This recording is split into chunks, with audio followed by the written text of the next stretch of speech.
Hi, this is John Wilson, student number W1899954, and this is a presentation on our mini golf game group project that I'm working on with other students. Here we have a few mini golf examples. This is something that we're looking at, and this is a good indication of what the game should kind of look like. I think something more like this or this, as you can see, not with the figure like that. And if you can see here, it has this arrow. This is actually something that I need to do. This is one of my next things that I'm going to do with the ball. Let's move on. So this is the programs. These are the ones I'm personally using. I'm using Unity and C#, but I'm using C# within Visual Studio. It's not a program, it's a coding language. But yeah, this is what I'm personally using, and then I'm not currently sure right now what they're using to make the models with, but I'll find out in the next couple of weeks. Here's a few screenshots of the menu sent to me by one of the people I'm working with. As you can see, they've done a pretty good job. It's got score, time, add score. That'll probably get changed because it's not score, it would be like your handicap, so how many over you were on the hole, how many under, so it would be plus or minus. If it was a par 2 hole and you got it in 1, you'd be -1. And then time, so you might have a time limit of 2 minutes to complete the hole. This is a video of my ball physics as far as I've got now at the moment. As you can see, there's the golf ball there, and this is just a quick video showing you the physics of the ball. As you can see, that's the camera rotating around the ball. I'll explain that in the code later. And as you can see there, I held it for less than a second and it went slow. I held it for longer, it went a lot faster. I currently haven't got it to where you can't press again until you come to a complete pause. That's still something that I've got fixed within the code. You can see here I'm rotating around the ball. That's a small click.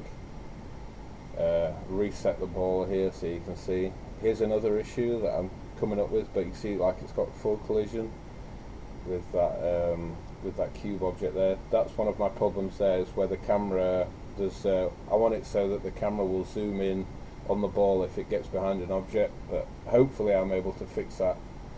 But it might be too complicated, but I'll give it a good shot. As you can see, that's the ball working as it is now, and that's that video. And we'll go back to this, and this is the code for the ball. As you can see, there's all the parameters in the top, like the camera rotation speed, distance from the ball, height, things like that, maximum shooting power, and all these can be adjusted so that it fits our game. Here's some other parts of the code, as you can see. So this is to make the camera look at the center of the ball. This is something that I was having a problem with, where the camera was inside the ball and it wasn't working properly, but I've managed to find a way to fix it. Here you can see the code for the power of the ball. So this is like this part is calculating the charge, and 2 seconds is full power, and then it does as you can see here, it does max shoot by charge ratio, and that'll work out how much power you have on the ball. And then release, this is when the ball's released. And then here we have what's next for us. We have hole design. So Igor, who's one of our classmates, is going to do like modular pieces like Lego that stick together to make the holes, so that we can just use lots of different pieces and make lots of different holes very quickly. Course features.